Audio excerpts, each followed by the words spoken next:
Hello दोस्तों, YouTube channel पर आपका स्वागत है। आज मैं आप लोगों के लिए एक और बिल्कुल रियल हॉरर स्टोरी लेकर आया हूँ। ये स्टोरी भी मैंने एक वेबसाइट से ली है। ये स्टोरी नीलेश सागर जी ने पोस्ट की थी।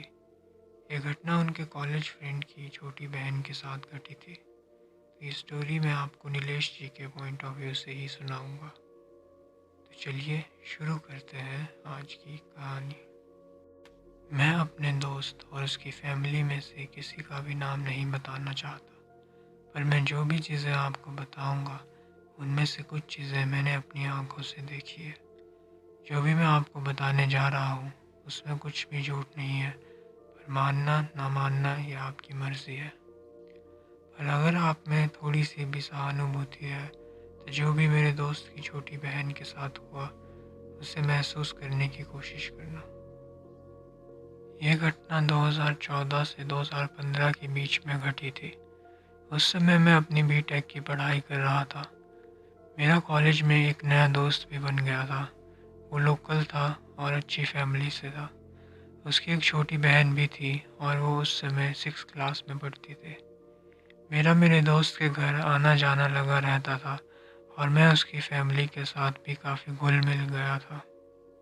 ऐसे ही किन्हीं एक दिनों में से मैं अपने दोस्त के घर गया था तो पता लगा कि उसकी बहन बहुत बीमार है। तो मैं उसकी बहन को देखने के लिए गया तो मैंने देखा कि उसके माथे पर एक अजीब सा निशान है। ऐसा लग रहा था कि जैसे किसी ने सिगरेट से उसका माथा जलाने की कोशिश की है। फिर मैंने अपने दोस्त से पूछा कि इसके सर पर ये निशान कैसे है। मेरे दोस्त ने बताया कि ये निशान हर महीने इसके माथे पर बन जाता है और एक दिन के बाद हट जाता है, कि जैसे वो कभी वहाँ था ही नहीं। फिर मैंने मेरे दोस्त के मम्मी पापा से पूछा कि ये निशान कैसे आ जाता है। उन्होंने कहा कि ये तो वो भी नहीं जानते, पर यह निशान हर अमावस्या की रात को बन जाता है और उसके अगले दिन से ही वो बहुत बीमार हो जाती है। पर 1-2 दिन के बाद वो निशान हट जाता है। पर हर बार जब ये निशान आता है तो वो एक सपने की बात करती है, जिसमें उसे एक धुंधला सा इंसान दिखाई देता है और वो उससे कहता है कि मेरे साथ चलो। इतना सब सुनने के बाद तो मेरा दिमाग ने काम करना ही बंद कर दिया था। पर मेरे दोस्त के घर वाले भी बाकी और भारतीय घर वालों जैसे ही थे, इसलिए उन्होंने कहा कि अरे होगा कुछ, बच्ची है, चोट लगा लेती होगी, और बच्चे तो कुछ भी सपने देखते हैं।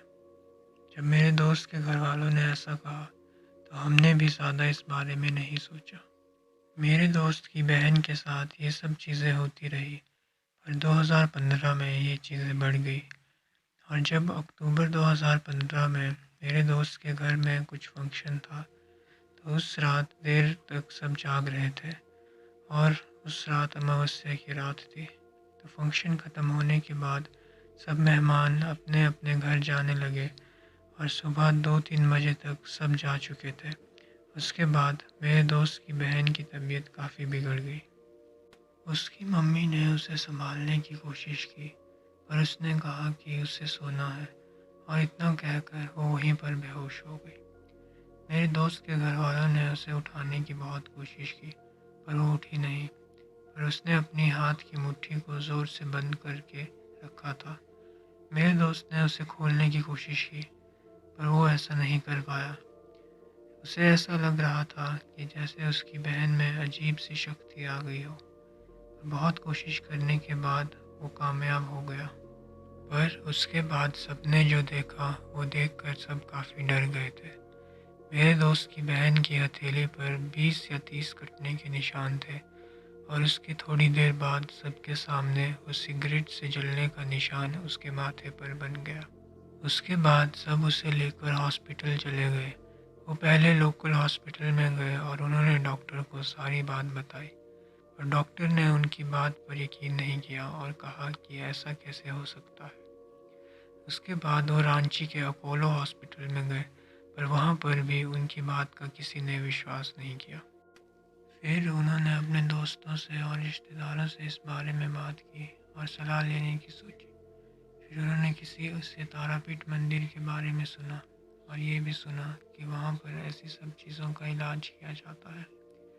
मेरे दोस्त के घर वाले इन सब चीज़ों पर विश्वास नहीं करते थे, पर उन्हें ना चाहते हुए भी तारापीठ मंदिर जाना पड़ा। आखिर उनकी बेटी की ज़िंदगी का सवाल था। वहाँ पहुंचकर उन्होंने कुछ लोगों से इस बारे में बात की, तो लोगों ने उन्हें एक बाबा के बारे में बताया जो काफ़ी समय से ये काम कर रहे हैं और वो इस काम में माहिर है। उसके बाद वो उन बाबा के पास गए और उन्हें सारी बात बताई। उसके बाद बाबा ने मेरे दोस्त की बहन को अच्छे से देखा और परखा।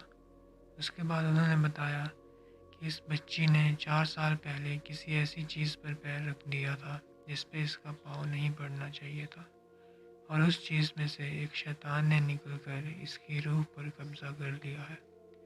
वही शैतान हर रात इसके सपने में भी आता है। फिर बाबा ने कहा कि उन्हें इसके ऊपर कुछ तंत्र विद्या करनी होगी और वो उसे एक पीतल से बना हुआ लॉकेट भी देंगे जो उसकी ऐसे शैतानों से रक्षा करेगा। बाबा ने ये भी कहा कि आपकी लड़की बहुत बहादुर है, और जब वो आदमी सपने में उसे अपने साथ चलने को कहता था तो ये मना कर देती थी। अगर ये ऐसी बहादुरी नहीं दिखाती तो शायद ये आज जिंदा भी ना होती। बाबा ने ये भी बताया कि जब भी वो शैतान इसकी रूह पर कब्जा करने की कोशिश करता है और अगर उस समय कोई बाहरी दुनिया से उसके इस काम में बाधा डाले तो उस वजह से शरीर को नुकसान पहुंचता है, जैसा कि आपकी बेटी के हाथों पे कटने और माथे पे जलने के निशान आ जाता था। ये सब सुनने के बाद मेरे दोस्त के घर वाले काफ़ी डर गए और उन्होंने बाबा से कहा कि आपको जो करना है करिए, बस हमारी बेटी को बचा लीजिए। उसके बाद बाबा ने कुछ क्रियाएं करना शुरू की और मंत्र बोलना शुरू किए, और उसके बाद मेरे दोस्त की बहन ठीक हो गई। कुछ दिनों बाद उसकी चोटों के जख्म भी भर गए और दोबारा कभी भी वो निशान नहीं बने, और ना ही कभी दोबारा वो आदमी उसके सपनों में आया। हर एक शब्द जो मैंने इस कहानी में बताया वो सच है। अब आपको क्या सोचना है यह आपके ऊपर है, पर वो कहते हैं ना कि जिसके साथ बीतती है वही समझता है। तो दोस्तों, आज की कहानी यहीं पर ख़त्म होती है। आप कमेंट करके कहानी के बारे में अपनी राय ज़रूर बताना। मैं मिलता हूँ आपसे अगली कहानी में। धन्यवाद।